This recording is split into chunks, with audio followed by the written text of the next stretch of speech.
ನಮಸ್ಕಾರ ವೀಕ್ಷಕರೇ, ಶ್ರೀ ಪುತ್ತಿಗೆ ಕೃಷ್ಣ ಗೀತೋತ್ಸವ ವಿಶೇಷ ಕಾರ್ಯಕ್ರಮಕ್ಕೆ ಸ್ವಾಗತ. ನಾನು ನಿಮ್ಮ ಹರಿಪ್ರಕಾಶ್ ಕೋಣೆಮನೆ. ನಾನು ಶ್ರೀ ಪುತ್ತಿಗೆ ಕೃಷ್ಣ ಗೀತೋತ್ಸವ ಅಂದಾಗಲೇ ನಿಮ್ಗೆ ಗೊತ್ತಾಗಿರುತ್ತೆ ಯಾವ ವಿಷಯದ ಕುರಿತು ಮತ್ತು ಯಾರ ಜೊತೆಗೆ ನಾನು ಮಾತಾಡ್ತೀನಿ ಅಂತ. ನಿಜ, ನಾನಿವತ್ತು ಉಡುಪಿ ಶ್ರೀ ಪುತ್ತಿಗೆ ಮಠಾಧೀಶರಾದಂಥ ಪರಮಪೂಜ್ಯ ಶ್ರೀ ಶ್ರೀ ಸುಗುಣೇಂದ್ರ ತೀರ್ಥ ಶ್ರೀಪಾದರು ನಮ್ಮ ಜೊತೆಗಿದ್ದಾರೆ. ಅವರ ಜೊತೆಗೆ ನಾನು ವಿಶೇಷ ಸಂದರ್ಶನವನ್ನು ನಡೆಸ್ತಾ ಇದ್ದೀನಿ. ಸಂದರ್ಭ ಪೂಜ್ಯ ಶ್ರೀಗಳು ಚತುರ್ಥ ಪರ್ಯಾಯದ ಹೊಸ್ತಿಲಲ್ಲಿ ಇದ್ದಾರೆ ಮತ್ತು ಪರ್ಯಾಯದ ಅಂಗವಾಗಿ ಜಾಗತಿಕ ಮಟ್ಟದ ಧಾರ್ಮಿಕ ಸಂಕಲ್ಪ ಕೋಟಿಗೀತಾ ಲೇಖನ ಯಜ್ಞ ಅಭಿಯಾನವನ್ನು ಕೈಗೆತ್ತಿಕೊಂಡಿದ್ದಾರೆ. ಪರ್ಯಾಯದ ಕುರಿತು ಮತ್ತು ಈ ವಿಶೇಷ ಅಭಿಯಾನದ ಕುರಿತು ಪೂಜ್ಯ ಶ್ರೀಗಳು ನಮ್ಮ ಜೊತೆ ಮಾತನಾಡೋರಿದ್ದಾರೆ.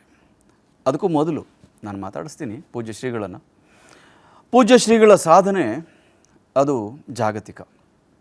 ಹಾಗಾಗಿ ನಾನು ಸಂಕ್ಷಿಪ್ತವಾದಂಥ ಪರಿಚಯವನ್ನು ತಮ್ಮ ಮುಂದೆ ಇಡ್ತಾ ಇದ್ದೀನಿ. ಪೂಜ್ಯ ಶ್ರೀಗಳ ಪರಿಚಯವನ್ನು ಜಾಗತಿಕ ದೃಷ್ಟಿಕೋನಗಳನ್ನು ಹೊಂದಿರುವ ಅಪರೂಪದ ಯತಿ ಪೂಜ್ಯ ಶ್ರೀ ಶ್ರೀ ಸುಗುಣೇಂದ್ರ ತೀರ್ಥ ಶ್ರೀಪಾದರು. ಅವರೇ ಹೇಳೋ ಹಾಗೆ ಗ್ಲೋಬಲ್ ಔಟ್ಲುಕ್ ಇದು ನಮ್ಮ ದೃಷ್ಟಿಕೋನ ಅಂತ ಸದಾ ಪೂಜ್ಯರು ಹೇಳ್ತಿರ್ತಾರೆ. ವಿದೇಶದಲ್ಲಿರುವ ಭಾರತೀಯರ ಭಾವನೆಗಳಿಗೆ ಸ್ಪಂದಿಸಿ ನಮ್ಮ ಸಂಸ್ಕೃತಿ ಪರಂಪರೆಯ ಬೇರನ್ನು ಅಲ್ಲಿಗೂ ವಿಸ್ತರಿಸಿ ಎಲ್ಲರ ಗಮನವನ್ನು ಸೆಳೆದಿದ್ದಾರೆ. ಪೂಜ್ಯ ಶ್ರೀಪಾದರು ಅಮೆರಿಕದಲ್ಲಿ 11 ಕ್ರೈಸ್ತ ಪೂಜಾ ಸ್ಥಾನಗಳನ್ನು ಖರೀದಿಸಿ ಶ್ರೀಕೃಷ್ಣನ ಮಂದಿರಗಳನ್ನಾಗಿ ಪರಿವರ್ತಿಸಿದ್ದಾರೆ. ಆಸ್ಟ್ರೇಲಿಯಾದಲ್ಲಿ 2, ಲಂಡನ್ನಲ್ಲಿ ಮತ್ತು ಕೆನಡಾದಲ್ಲಿ ತಲಾ 1, ಅಮೆರಿಕದಲ್ಲಿ 8 ಸಹಿತ ವಿದೇಶಗಳಲ್ಲಿ ಒಟ್ಟು 14-15 ಶ್ರೀಕೃಷ್ಣ ಮಂದಿರಗಳನ್ನು ನಿರ್ಮಿಸಿ ಅಲ್ಲಿಯ ಜನತೆಗೆ ಆಧ್ಯಾತ್ಮದ ದಿಕ್ಕನ್ನು ತೋರಿಸಿದ್ದಾರೆ. ಎಲ್ಲದಕ್ಕಿಂತ ಮುಖ್ಯವಾಗಿ ಕೊಲ್ಲಿ ರಾಷ್ಟ್ರಗಳಲ್ಲಿಯೂ ಕೂಡ ಶ್ರೀಕೃಷ್ಣನ ಮಂದಿರಗಳ ಸ್ಥಾಪನೆಗೆ ಶತ ಪ್ರಯತ್ನವನ್ನು ನಡೆಸಿದ್ದಾರೆ. ಭಾರತೀಯ ಪರಂಪರೆ ಪರಿಪಾಲಿಸಿ ಭಕ್ತರು ಭಾರತೀಯರನ್ನ ಸನ್ಮಾರ್ಗದಲ್ಲಿ ಒಯ್ಯೋದಕ್ಕೆ ಸಾಗರೋಲ್ಲಂಘನ ಮಾಡಿದ ಶ್ರೀಕೃಷ್ಣ ಮಠದ ಮೊದಲ ಯತಿವರ್ಜ್ಯರು ಇವರು. ಶ್ರೀಕೃಷ್ಣನ ಭಕ್ತಿ, ಮಧ್ವರ ತತ್ವ, ಸಿದ್ಧಾಂತ, ಪ್ರಚಾರ ಪ್ರಸಾರ ಜಗದಗಲವಾಗಿ ಜನರ ಮನ ಮುಟ್ಟಬೇಕು, ತಟ್ಟಬೇಕು. ವಸುದೈವ ಕುಟುಂಬಕಂ ನೆಲೆಯಲ್ಲಿ ಭಯೋತ್ಪಾದನೆ ಅಳಿದು ಶಾಂತಿ, ಸೌಹಾರ್ದ, ಭ್ರಾತೃತ್ವ ನೆಲೆಸಬೇಕು ಎಂಬುದು ಪೂಜ್ಯ ಶ್ರೀಗಳ ಬಲವಾದಂಥ ಆಶಯವಾಗಿದೆ. ವಿಶ್ವಸಂಸ್ಥೆಯೊಂದಿಗೆ ಕೆಲಸ ಮಾಡುವ ವಿಶ್ವ ಧಾರ್ಮಿಕ ನಾಯಕರ ಸಮಿತಿಯ ಅಂತಾರಾಷ್ಟ್ರೀಯ ಅಧ್ಯಕ್ಷರಾಗಿ ರಿಲಿಜನ್ಸ್ ಫಾರ್ ಪೀಸ್ ಎಂಬ ಸಂಘಟನೆ ಶಾಂತಿಯ ಮಂತ್ರ ಪಠಿಸುತ್ತಾ ಇಡೀ ಪ್ರಪಂಚ ಸುತ್ತಿ 15ಕ್ಕೂ ಹೆಚ್ಚು ಜಾಗತಿಕ ಸಮ್ಮೇಳನಗಳಲ್ಲಿ ಪೂಜ್ಯ ಶ್ರೀಗಳು ಭಾಗಿಯಾಗಿದ್ದಾರೆ. ತಮ್ಮ 15ನೇ ವಯಸ್ಸಿನಲ್ಲೇ ಸರ್ವಜ್ಞ ಪೀಠವನ್ನು ಅಲಂಕರಿಸಿ ಅತ್ಯಂತ ಕಿರಿಯ ವಯಸ್ಸಿನಲ್ಲೇ ಉಡುಪಿ ಪರ್ಯಾಯ ನಡೆಸಿದ ಮೊದಲ ಯತಿ ಎಂಬ ಖ್ಯಾತಿಯೂ ಕೂಡ ಇವರ ಹೆಸರಲ್ಲೇ ಇದೆ. 1976ರಲ್ಲಿ ಈ ಪರ್ಯಾಯ ನಡೆದಿತ್ತು. ಉಡುಪಿ ಮಠದ 750 ವರ್ಷಗಳ ಇತಿಹಾಸದಲ್ಲಿ ಇಷ್ಟೊಂದು ಕಿರಿಯ ವಯಸ್ಸಿನ ಯತಿ ಈ ಪೀಠವನ್ನು ಅಲಂಕರಿಸಿದ್ದು ತಮ್ಮ ಪ್ರತಿ ಪರ್ಯಾಯದ ಸಂದರ್ಭದಲ್ಲಿಯೂ ವಿಶೇಷ ಕಾರ್ಯಕ್ರಮಗಳನ್ನು ಹಮ್ಮಿಕೊಂಡು ಭಕ್ತರಿಗೆ, ಕೃಷ್ಣ ಭಕ್ತರಿಗೆ ಅನುಕೂಲ ಮಾಡಿಕೊಡುತ್ತಾ ಬಂದಿದ್ದಾರೆ. ಶ್ರೀಗಳು ಕಳೆದ 50 ವರ್ಷಗಳಿಂದ ನಮಗೆಲ್ಲ ಧಾರ್ಮಿಕ ಮತ್ತು ಅಧ್ಯಾತ್ಮದ ಮಾರ್ಗದರ್ಶನವನ್ನು ನೀಡುತ್ತಾ ಮುಂದೆ ಸಾಗ್ತಿದ್ದಾರೆ. ನಮ್ಮಲ್ಲಿ ಧಾರ್ಮಿಕ ಪ್ರಜ್ಞೆಯನ್ನು ಜಾಗೃತಿಗೊಳಿಸುವ ಕೆಲಸವನ್ನು ಮಾಡ್ತಿದ್ದಾರೆ. 4ನೇ ಬಾರಿಗೆ ಸರ್ವಜ್ಞ ಪೀಠವನ್ನು ಅಲಂಕರಿಸುತ್ತಾ ಇರುವಂತಹ ಪೂಜ್ಯ ಶ್ರೀಗಳಿಗೆ ಪ್ರಣಾಮಗಳನ್ನು ಭಕ್ತಿಪೂರ್ವಕವಾಗಿ ಸಲ್ಲಿಸ್ತಾ ಅವರ ಈ ಮಹತ್ ಸಾಧನೆಗೆ ಅಭಿನಂದನೆಗಳನ್ನು ಹೇಳುತ್ತಾ ನಾನು ಮಾತುಕತೆಯನ್ನು ಆರಂಭಿಸ್ತಾ ಇದ್ದೀನಿ. ಪೂಜ್ಯ ಶ್ರೀಗಳೇ, ತಮಗೆ ಈ ಸಂದರ್ಶನಕ್ಕೆ ಸ್ವಾಗತ, ಭಕ್ತಿಪೂರ್ವಕವಾದಂಥ ಸ್ವಾಗತ. ವಿಸ್ತಾರ, ಈ ಡಿಜಿಟಲ್ ಮೀಡಿಯಾ ಇದರ ಬಗ್ಗೆ ತಿಳಿದು ಬಹಳ ಸಂತೋಷವಾಯಿತು. ನಮಗೂ ಕೂಡ ಈ ಒಂದು ಮೀಡಿಯಾದ ಜೊತೆಗೆ ಸಂವಾದ ನಡೆಸಲಿಕ್ಕೆ, ನಮ್ಮ ಹರಿಪ್ರಕಾಶ್ ಅವರ ಜೊತೆಗೆ ಸಂವಾದ ನಡೆಸಲಿಕ್ಕೆ ಬಹಳ ಸಂತೋಷವಾಗ್ತಾ ಇದೆ. ಈ ಒಂದು ಚಾನಲ್ಲು ಆಧ್ಯಾತ್ಮಿಕತೆಗೆ, ಧಾರ್ಮಿಕತೆಗೆ ವಿಶೇಷ ಒಂದು ಪ್ರಾಶಸ್ತ್ಯವನ್ನು ಕೊಡುವುದು ಕೂಡ ಅತ್ಯಂತ ಅಭಿನಂದನಾರ್ಹವಾಗಿದೆ. ಈ ದೃಷ್ಟಿಯಲ್ಲಿ ನಾವು ನಮ್ಮ ವಿಶೇಷವಾದ ಅಭಿನಂದನೆಯನ್ನು ಕೂಡ ವಿಸ್ತಾರ ಚಾನಲ್ಗೆ ನಾವು ನೀಡ್ತಾ ಇದ್ದೇವೆ. ಅನಂತ ಪ್ರಣಾಮಗಳು ಪೂಜ್ಯರು. ತಾವು 4ನೇ ಬಾರಿಗೆ ನಾನು ಈಗಾಗಲೇ ಹೇಳಿದ ಹಾಗೆ ಸರ್ವಜ್ಞ ಪೀಠವನ್ನು ಅಲಂಕರಿಸಿ ಪರ್ಯಾಯದ ಹೊಣೆಯನ್ನು ಹೊತ್ಕೊಳ್ತಾ ಇದ್ದೀರಿ. ಪ್ರತಿ ಪರ್ಯಾಯದಲ್ಲೂ ತಮ್ಮದೇ ಆದಂಥ ಹೊಸ ಹೊಸ ಹೊಸ ಬೆಂಚ್ ಮಾರ್ಕನ್ನು ಸೃಷ್ಟಿ ಮಾಡ್ತಾ ಹೋಗ್ತಾ ಇದ್ದೀರಿ. ಈ ಸಂದರ್ಭದಲ್ಲೂ ಹೊಸದೊಂದು ಆಲೋಚನೆಗೆ ಉದ್ಯುಕ್ತರಾಗಿದ್ದೀರಿ. ಏನೆಲ್ಲ ಆಲೋಚನೆಗಳಿದೆ, ಯಾವೆಲ್ಲ ಕಾರ್ಯಕ್ರಮಗಳನ್ನು ಹಾಕ್ಕೊಂಡಿದ್ದೀರಿ ಈ ಸಂದರ್ಭದಲ್ಲಿ ವಿವರಿಸ್ಬೋದಾ? ನಮ್ಮ ಚತುರ್ಥ ಪರ್ಯಾಯದ ಅಂಗವಾಗಿ ವಿಶ್ವಾದ್ಯಂತ ಧಾರ್ಮಿಕ ಆಧ್ಯಾತ್ಮಿಕವಾದ ಜಾಗೃತಿ ಆಗಬೇಕು ಎಂಬುದು ನಮ್ಮ ಮೂಲ ಉದ್ದೇಶವಾಗಿದೆ. ಸಾಮಾನ್ಯವಾಗಿ ಪರ್ಯಾಯ ಅಂದರೆ ಉಡುಪಿ ಶ್ರೀಕೃಷ್ಣನ ದೇವಸ್ಥಾನದಲ್ಲಿ ಮಾತ್ರ ಸೀಮಿತವಾಗಿರಬಾರದು. ಅದರ ಒಂದು ಪ್ರಭಾವ ಜಗತ್ತಿನಾದ್ಯಂತ ಆಗಬೇಕು. ಆ ದೃಷ್ಟಿಯಲ್ಲಿ ನಾವು ಈ ಕೋಟಿ ಗೀತಾಲೇಖನ ಯಜ್ಞ ಎಂಬಂತಹ ಕಾರ್ಯಕ್ರಮವನ್ನು ಪ್ರಾರಂಭ ಮಾಡಿದ್ದೇವೆ. ಕೃಷ್ಣನ ಪೂಜೆ ಎಂದರೆ ಬರೀ ಧೂಪ ದೀಪ ನೈವೇದ್ಯ ಇಷ್ಟಕ್ಕೆ ಸೀಮಿತವಾಗದೆ ಆಂತರಿಕವಾದಂಥ ಬದಲಾವಣೆ ಅದು ಆಗಬೇಕು. ಜಗತ್ತಿನಾದ್ಯಂತ ಭಕ್ತರೆಲ್ಲ ಅದರಲ್ಲಿ ಸ್ಪಂದಿಸಬೇಕು. ಈ ದೃಷ್ಟಿಯಲ್ಲಿ ಕೃಷ್ಣನ ಆರಾಧನೆಯನ್ನು ಗೀತೆಯ ಮುಖಾಂತರ ಮಾಡುವುದು, ಎಲ್ಲ ಜನರಿಗೂ ಗೀತೆಯ ಪ್ರಚಾರ ಆಗುವ ಹಾಗೆ ಮಾಡೋದು, ಜನರೆಲ್ಲ ಭಗವದ್ಗೀತೆಯ ಒಂದು ಜಾಗೃತಿಯನ್ನು ಹೊಂದಿ ಕೃಷ್ಣನ ಭಕ್ತಿಯನ್ನು ವೃದ್ಧಿ ಮಾಡಿಕೊಡುವುದು, ಇದು ನಮ್ಮ ಚತುರ್ಥ ಪರ್ಯಾಯದ ಮುಖ್ಯ ಥೀಮ್ ಆಗಿದೆ, ಅದರ ಮುಖ್ಯ ಉದ್ದೇಶ ಆಗಿದೆ, ಆಶಯವಾಗಿದೆ. ಈ ದೃಷ್ಟಿಯಲ್ಲಿ ನಾವು ಕೋಟಿ ಗೀತಾಲೇಖನ ಯಜ್ಞವನ್ನು ನಾವು ಪ್ರಾರಂಭ ಮಾಡಿದ್ದೇವೆ. ಆಧ್ಯಾತ್ಮಿಕತೆ ಧಾರ್ಮಿಕವಾದಂತಹ ಆಚರಣೆಯ ಜೊತೆಗೆ ಆಂತರಿಕವಾದಂತಹ ನಿಲುವನ್ನು ಕೂಡ ಅವಲಂಬಿಸಿದೆ. ಆಂತರಿಕವಾದ ನಿಲುವು ಅದು ಸ್ಪಷ್ಟವಾಗಿದ್ದರೆ ನಮ್ಮ ಆಚರಣೆಗಳು ಅದು ವೀರ್ಯವತ್ತರವಾಗಿರ್ತದೆ, ಅದು ಫಲಪ್ರದವಾಗಿರ್ತದೆ. ಆದ್ದರಿಂದ ಇವತ್ತು ಧಾರ್ಮಿಕ ಆಚರಣೆಗಳು ಸ್ವಲ್ಪ ಮಟ್ಟಿಗೆ ಉಳಿದಿದ್ದರೂ ಕೂಡ ಅದರ ಹಿನ್ನೆಲೆಯಲ್ಲಿರತಕ್ಕಂಥ ಆಂತರಿಕವಾದಂಥ ನಿಲುವುಗಳು ಶಿಥಿಲವಾಗ್ತಾಯಿವೆ. ಅದನ್ನು ಬಲಪಡಿಸಬೇಕು. ಅದಕ್ಕೋಸ್ಕರ ಗ್ರಂಥದ ಮೂಲಕ ಧಾರ್ಮಿಕ ಜಾಗೃತಿಯನ್ನು ಮಾಡಬೇಕು. ಅದರಲ್ಲಿ ಅತ್ಯಂತ ಶ್ರೇಷ್ಠವಾದಂತಹ ಗ್ರಂಥ ಭಗವದ್ಗೀತೆ. ಮತ್ತು ಅದು ಶಾಶ್ವತವಾದಂಥ ಬದಲಾವಣೆ ಪರಿವರ್ತನೆ ಹೌದು. ವ್ಯಕ್ತಿಯ ಬದಲಾವಣೆಯಾಗದೆ ಸಮಾಜದ ಬದಲಾವಣೆ ಆಗಲಿಕ್ಕೆ ಸಾಧ್ಯ ಇಲ್ಲ. ವ್ಯಕ್ತಿಯ ಬದಲಾವಣೆ ಆಗಬೇಕಾದರೆ ಅವನ ನಿಲುವುಗಳಲ್ಲಿ ಸ್ಪಷ್ಟತೆ, ಜೀವನ ದೃಷ್ಟಿಕೋನ ಇದೆಲ್ಲ ಸರಿಯಾಗಿದ್ದರೆ ವ್ಯಕ್ತಿಯ ಒಂದು ಪರಿಪೂರ್ಣತೆ ಸಾಧನೆ ಮಾಡಲಿಕ್ಕೆ ಸಾಧ್ಯ ಇದೆ. ಆದ್ದರಿಂದ ಶ್ರೀಕೃಷ್ಣನ ಪೂಜೆಯ ನಿಮಿತ್ತವನ್ನು ಇಟ್ಟುಕೊಂಡು ಭಗವದ್ಗೀತೆಯ ಜಾಗೃತಿಯನ್ನು ಎಲ್ಲ ಕಡೆ ಮಾಡಬೇಕು ಅಂತ ನಮ್ಮ ಉದ್ದೇಶ. ಭಾಳ ಆಸಕ್ತಿಕರವಾಗಿದೆ. ತಾವು ಪ್ರತಿ ಪರ್ಯಾಯದ ಸಂದರ್ಭದಲ್ಲೂ ವಿಭಿನ್ನವಾದಂಥ ಆಲೋಚನೆ, ವಿಭಿನ್ನವಾದಂಥ ಕಾರ್ಯಕ್ರಮ ಹಮ್ಮಿಕೊಳ್ತಾ ಬರ್ತಾ ಇದ್ದೀರಿ. ಈ ಸಂದರ್ಭದಲ್ಲಿ ಇನ್ನೂ ವಿಭಿನ್ನ ವಿಶಿಷ್ಟವಾಗಿ ವಿಶ್ವಗೀತಾ ಪರ್ಯಾಯ ಅನ್ನುವ ಆ ಟೈಟಲ್ನ ಅಡಿಯಲ್ಲಿ ತಾವು ಕಾರ್ಯಕ್ರಮ ಹಮ್ಮಿಕೊಂಡಿದ್ದೀರಿ ಅಂತ ಈ ಆಲೋಚನೆ ಹೇಗೆ ಬಂತು ಮತ್ತು ಸಮಾಜದಲ್ಲಿ ಇದರಿಂದ ಯಾವ ಪರಿವರ್ತನೆನ ಬದಲಾವಣೆನ ತಾವು ನಿರೀಕ್ಷೆ ಮಾಡ್ತಾ ಇದ್ದೀರಿ? ನಾವು ವಿಶ್ವಾದ್ಯಂತ ಸಂಚಾರ ಮಾಡ್ತಾ ಇರುವಾಗ ಜನರ ದೃಷ್ಟಿಕೋನವನ್ನು ನಾವು ವಿಶೇಷವಾಗಿ ಗಮನಿಸ್ತೇವೆ.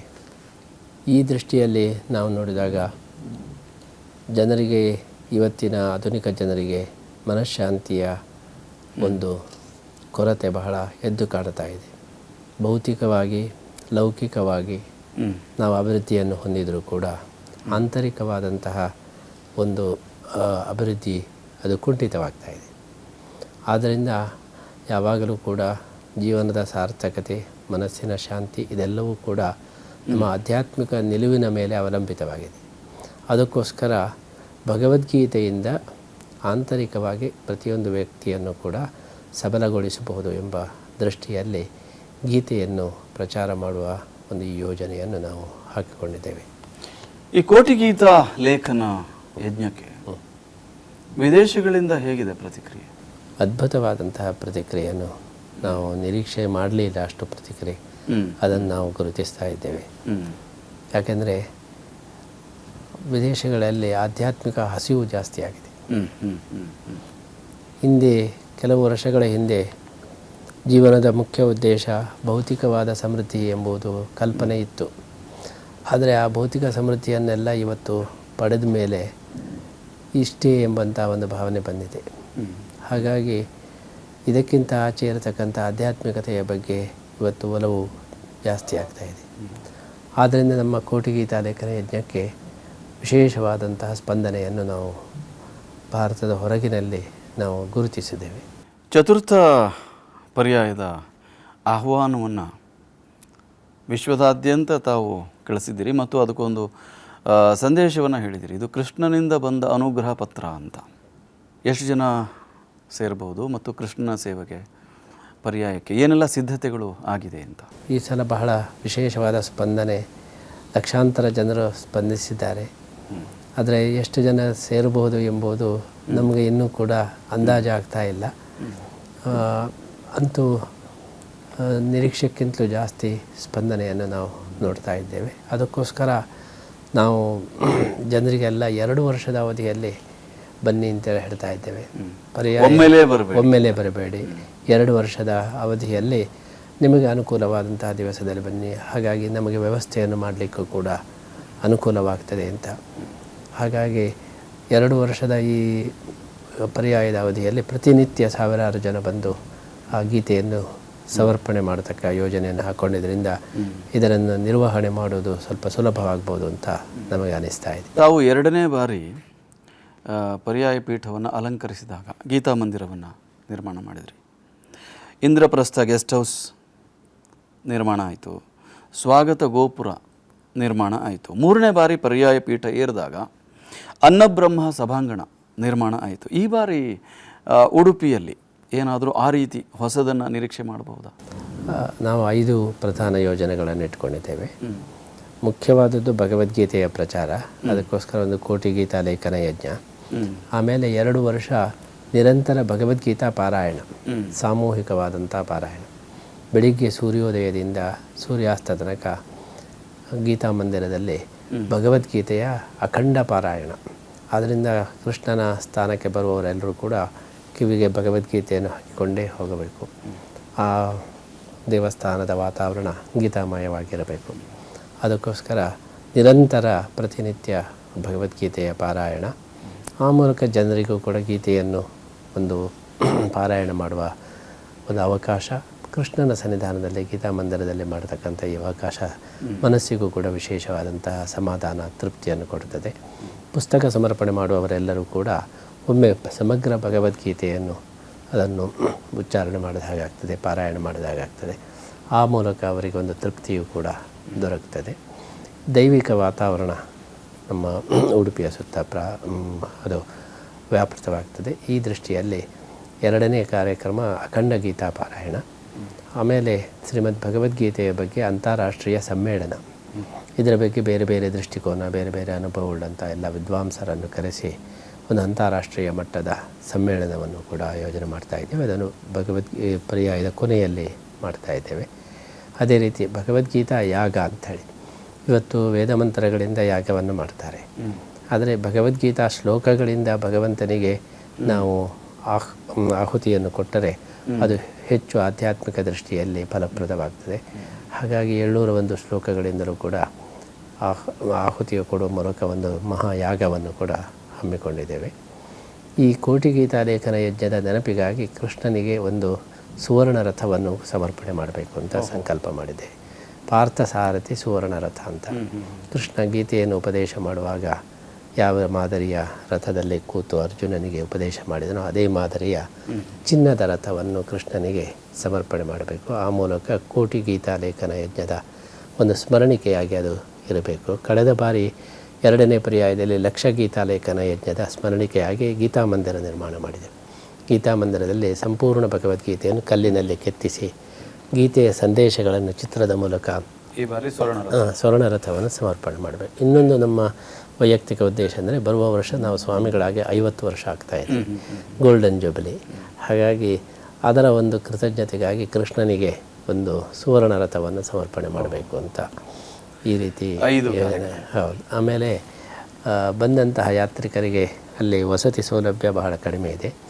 ಅದಕ್ಕೆ 108 ರೂಮ್ ಉಳ್ಳಂತಹ ಒಂದು ವಸತಿ ಗೃಹ, ಅಷ್ಟೋತ್ತರ ಭವನ ಅಂತ ಹೇಳಿ ಅದನ್ನು ಮಾಡಬೇಕು.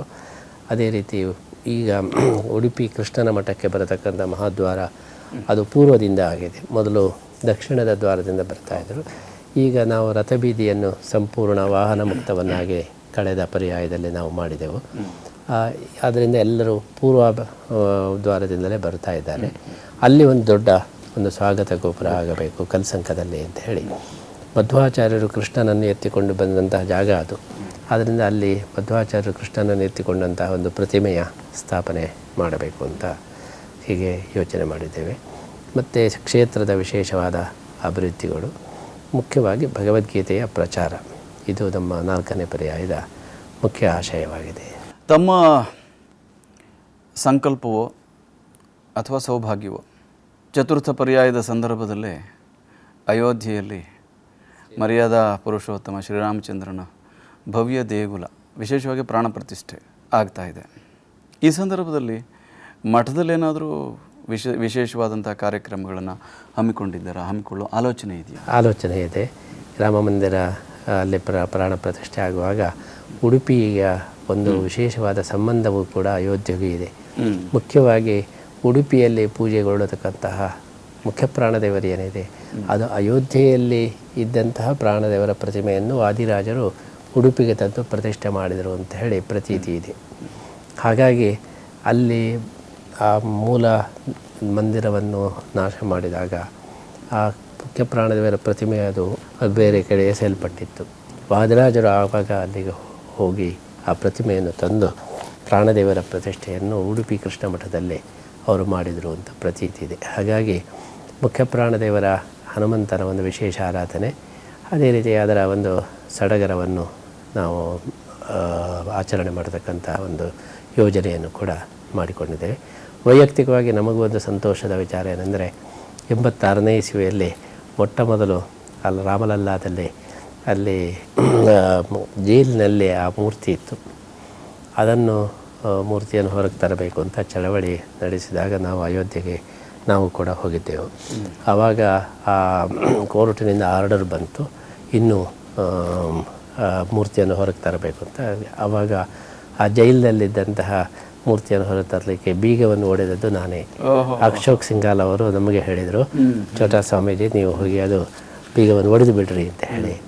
ಅಲ್ಲಿ ಕೀ ಇರಲಿಲ್ಲ, ಅದಕ್ಕೆ ಕಲ್ಲಿನಲ್ಲಿ ಆ ಬೀಗ ಒಡೆದು ಆಮೇಲೆ ಆ ಮೂರ್ತಿಯನ್ನು ನಾವು ಹೊರಗೆ ತಂದಿದ್ದೇವೆ. ಪೇಜಾವರ ಸ್ವಾಮಿಗಳು ಕ್ಷಣವನ್ನು ನೆನಪಿಸ್ಕೊಂಡ್ರೆ ಈಗಲೂ ರೋಮಾಂಚನ ಆಗ್ತಾ ಇದೆ. ಅವತ್ತು ತಕ್ಷಣ ಹೇಳಿದ್ದಕ್ಕೆ ಮಾಡಿದ್ದು, ಬಟ್ ಆ ಕ್ಷಣಗಳನ್ನ ನೆನಪಿಸ್ಕೊಂಡ್ರೆ ಬಹಳ ಸಹಜವಾಗಿ ರೋಮಾಂಚನ. ಇಷ್ಟು ಒಂದು ಭವ್ಯವಾದ ರಾಮ ಮಂದಿರ ನಮ್ಮ ಜೀವನದ ಸಮಯದಲ್ಲಿ ಆಗ್ತದೆ ಎಂಬ ಕಲ್ಪನೆ ಆವಾಗ ಇರಲಿಲ್ಲ. ಯಾಕೆಂದರೆ ತುಂಬ ಆವಾಗ ಆತಂಕಗಳಿತ್ತು, ಇದೆಲ್ಲ ಆಗುವುದಲ್ಲ ಹೋಗುವುದಲ್ಲ.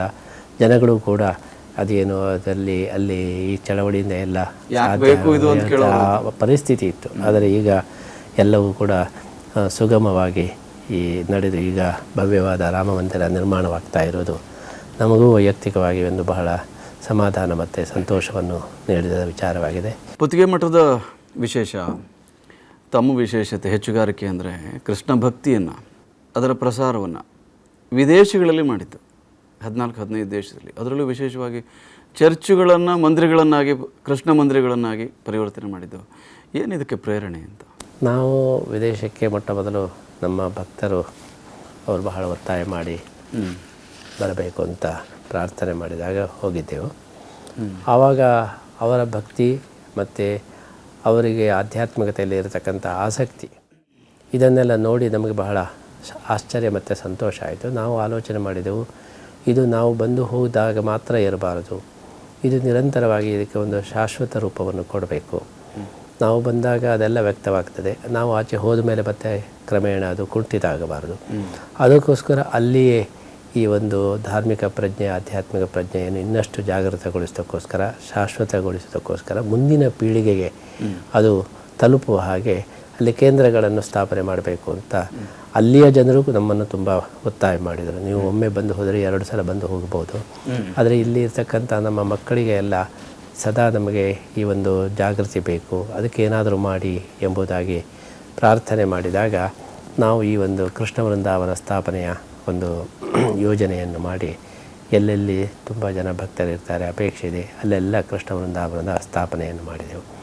ನಮ್ಮ ಮುಖ್ಯ ಉದ್ದೇಶ ಮುಂದಿನ ಪೀಳಿಗೆ ನಮ್ಮ ಸಾಂಸ್ಕೃತಿಕವಾದ, ಆಧ್ಯಾತ್ಮಿಕವಾದ ಸಂಪತ್ತಿನಿಂದ ವಂಚಿತ ಆಗಬಾರದು. ಅಲ್ಲಿ ವಿದೇಶಗಳ ಬಹಳ ದೊಡ್ಡ ಸಮಸ್ಯೆ ಏನೆಂದರೆ ಅಲ್ಲಿ ಭಾರತದಲ್ಲಿರತಕ್ಕಂಥ ವಾತಾವರಣ ಇಲ್ಲ. ಅಲ್ಲಿಯ ಒಂದು ಸಂಸ್ಕೃತಿಯ ಹಿನ್ನೆಲೆಯಲ್ಲಿ ನಮ್ಮ ಭಾರತೀಯ ಸಂಸ್ಕೃತಿ ಅದು ಕಣ್ಮರೆಯಾಗ್ತಾ ಇದೆ. ಅದರ ಒಂದು ಪುನರುಜ್ಜೀವನಕ್ಕೋಸ್ಕರ ಇಂತಹ ಒಂದು ಮಠ ಮಂದಿರಗಳ ಮುಖಾಂತರ ಅದನ್ನು ಸಾಧಿಸಬಹುದು ಎಂಬ ದೃಷ್ಟಿಯಲ್ಲಿ ಅಲ್ಲಲ್ಲಿ ಇದನ್ನು ಸ್ಥಾಪನೆ ಮಾಡಿದ್ದೇವೆ. ಇದೇ ಡಿಸೆಂಬರ್ 23-24 ಬೆಂಗಳೂರಲ್ಲಿ ಭಾಳ ದೊಡ್ಡ ಕಾರ್ಯಕ್ರಮ ಗೀತೋತ್ಸವ ತಾವು ಹಮ್ಮಿಕೊಂಡಿದ್ದೀರಿ. ಆ ಕುರಿತಾಗಿ ವಿವರಿಸ್ಬೋದಾ? ಗೀತಾ ಜಯಂತಿ ಎಂಬುದು ಅದು ನಮ್ಮ ಭಾರತದ ಒಂದು ಬಹಳ ದೊಡ್ಡ ಸಂಭ್ರಮದ ಆಚರಣೆ ಆಗಬೇಕು. ಯಾಕೆಂದರೆ ಜಗತ್ತಿಗೆ ಅತ್ಯಂತ ಮಾನ್ಯವಾದಂಥ ಭಗವದ್ಗೀತೆ, ಅದರ ಬಗ್ಗೆ ನಾವು ಅದರ ಜಯಂತಿಯನ್ನು ಗುರುತಿಸಲಿಲ್ಲ ಅಂತ ಹೇಳಿದರೆ ನಮ್ಮ ಸಂಸ್ಕೃತಿಯನ್ನು ನಾವು ಮರೆತ ಹಾಗಾಗ್ತದೆ. ಆ ದೃಷ್ಟಿಯಲ್ಲಿ ಗೀತಾ ಜಯಂತಿಗೆ ವಿಶೇಷವಾದಂತಹ ಇಂಬು ಕೊಡುವ ದೃಷ್ಟಿಯಲ್ಲಿ ಗೀತೋತ್ಸವ ಅಂಥೇಳಿ ನಾವು ಈ ಕಾರ್ಯಕ್ರಮವನ್ನು ಹಾಕ್ಕೊಂಡಿದ್ದೇವೆ. ಅಂದರೆ ಗೀತಾ ಜಯಂತಿಯನ್ನು ಪ್ರತಿಯೊಬ್ಬರೂ ಕೂಡ ಗುರುತಿಸಬೇಕು, ಅದರ ಬಗ್ಗೆ ಅವರು ಹೆಚ್ಚಿನ ಆಸಕ್ತಿಯನ್ನು ಬೆಳೆಸಬೇಕು ಅಂತ. ಈ ದೃಷ್ಟಿಯಲ್ಲಿ ಸುಮಾರು 10,000 ಜನ ನ್ಯಾಷನಲ್ ಕಾಲೇಜ್ ಗ್ರೌಂಡಲ್ಲಿ ಭಗವದ್ಗೀತೆಯನ್ನು ಏಕಕಂಠದಿಂದ ಪಾರಾಯಣ ಮಾಡೋದು, ಅದೇ ರೀತಿ ವಿದ್ವಾಂಸರ ಪ್ರವಚನ, ಗೀತೆಗೆ ಸಂಬಂಧಪಟ್ಟಂತಹ ಇತರ ಸಾಂಸ್ಕೃತಿಕ ಕಾರ್ಯಕ್ರಮಗಳು, ಇದನ್ನೆಲ್ಲ ಹಮ್ಮಿಕೊಂಡು ಗೀತೋತ್ಸವ ಅಂತ ನಾವು ಯೋಚನೆ ಮಾಡಿದ್ದೇವೆ. ಬೆಂಗಳೂರಿನ ಜನತೆ ಇದಕ್ಕೆ ವಿಶೇಷವಾಗಿ ಸ್ಪಂದಿಸಿದರೆ ಮುಂದೆ ಇತರ ಊರುಗಳಲ್ಲಿಯೂ ಕೂಡ ಗೀತಾ ಜಯಂತಿಯ ಒಂದು ಆಚರಣೆ ನಡೆಯಬೇಕು, ಪ್ರೇರಣೆ ಸಿಗಬೇಕು. ಗೀತಾ ಜಯಂತಿಗೆ ನಮ್ಮ ಸರ್ಕಾರಗಳು ರಜೆಯನ್ನು ಕೊಟ್ಟು ಭಗವದ್ಗೀತೆಯ ಪ್ರಚಾರಕ್ಕೋಸ್ಕರ ಒಂದು ಅವಕಾಶವನ್ನು ಕೂಡ ಮಾಡಿಕೊಡಬೇಕು. ಕೇಂದ್ರ ರಾಜ್ಯ ಸರ್ಕಾರಗಳಿಗೆ ಒಂದು ಗಮನವನ್ನು ಈ ಕಡೆಗೆ ಎಳೆಯಬೇಕು ಎಂಬ ಉದ್ದೇಶದಿಂದಲೂ ಕೂಡ ಗೀತೋತ್ಸವವನ್ನು ನಾವು ಯೋಚನೆ ಮಾಡಿದ್ದೇವೆ. ಇವತ್ತಿನ ವ್ಯಾವಹಾರಿಕ ಜಗತ್ತಿನಲ್ಲಿ ಅಧ್ಯಾತ್ಮಕ್ಕೆ ಒಂದು ಹೊಸ ಭಾಷ್ಯ, ಹೊಸ ದಿಕ್ಕು ಅಥವಾ ಸನಾತನ ಅನ್ನುವುದನ್ನು ಧಿಕ್ಕರಿಸುವ ಮಾತುಗಳನ್ನು ನಾವು ಕೇಳ್ತಾ ಇರುವ ಸಂದರ್ಭದಲ್ಲಿ ಆ ತಳಹದಿಯ ಮೇಲೆ ತಾವು ಇದನ್ನು ಜಗದ್ವ್ಯಾಪಿ ವಿಸ್ತರಿಸುವ ಪ್ರಯತ್ನವನ್ನು ಮಾಡಿದ್ದೀರಿ. ಚತುರ್ಥ ಪರ್ಯಾಯಕ್ಕೆ ಅಣಿಯಾಗ್ತಾ ಇದ್ದೀರಿ. ಈ ಸಂದರ್ಭದಲ್ಲಿ ಈ ಸೀಮಿತವಾದಂಥ ಅವಧಿಯಲ್ಲಿ 50 ವರ್ಷಗಳ ಪೀಠಾರೋಹಣದ ಆ ಸಂಭ್ರಮಕ್ಕೆ ಅಣಿಯಾಗ್ತಾ ಇರೋ ಹೊತ್ತಿನಲ್ಲಿ ವಿಸ್ತಾರ ಚಾನಲ್ ಜೊತೆಗೆ ತಾವು ಎಷ್ಟೊಂದು ಗಹನವಾದಂಥ ವಿಚಾರಗಳನ್ನು ಅತ್ಯಂತ ಸರಳವಾಗಿ ತಿಳಿಸಿಕೊಡುವ ಕೆಲಸವನ್ನು ತಾವು ಮಾಡಿದ್ರಿ. ತಮಗೆ ಅನಂತ ಧನ್ಯವಾದಗಳು ಪೂಜ್ಯರೇ. ನಮಗೂ ಕೂಡ ವಿಸ್ತಾರ ಎಂಬಂಥ ಹೆಸರು ತುಂಬ ಸಂತೋಷವನ್ನು ಕೊಟ್ಟಿದೆ. ಯಾಕೆ ಅಂತ ಹೇಳಿದರೆ ನಮ್ಮದು ನಿಲುವು ಏನೆಂದರೆ ವಿಸ್ತಾರವಾದ ದೃಷ್ಟಿಕೋನ ಬೇಕು ಅಂತ. ಯಾವುದೇ ಒಂದು ವಿಚಾರವನ್ನು ದೂರದೃಷ್ಟಿಯಿಂದ ನೋಡಬೇಕು, ವ್ಯಾಪಕವಾದಂತಹ ಕ್ಷೇತ್ರದಲ್ಲಿ ಅದನ್ನು ನೋಡಬೇಕು. ಹಾಗಿದ್ದರೆ ಮಾತ್ರ ಸತ್ಯದ ದರ್ಶನ ಆಗಲಿಕ್ಕೆ ಸಾಧ್ಯ. ಈ ದೃಷ್ಟಿಯಲ್ಲಿ ನಾವು ಕೂಡ ಈ ವಿಸ್ತಾರ ಎಂಬಂತಹ ಹೆಸರನ್ನು ತುಂಬ ಲೈಕ್ ಮಾಡ್ತಾ ಇದ್ದೇವೆ.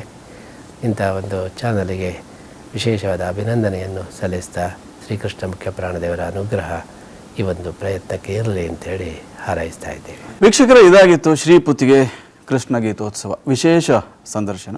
ಅನುಕ್ಷಣದ ಸುದ್ದಿಗಾಗಿ ನೋಡ್ತಾರೆ ವಿಸ್ತಾರ ನ್ಯೂಸ್. ಇದು ನಿಖರ ಜನಪರ.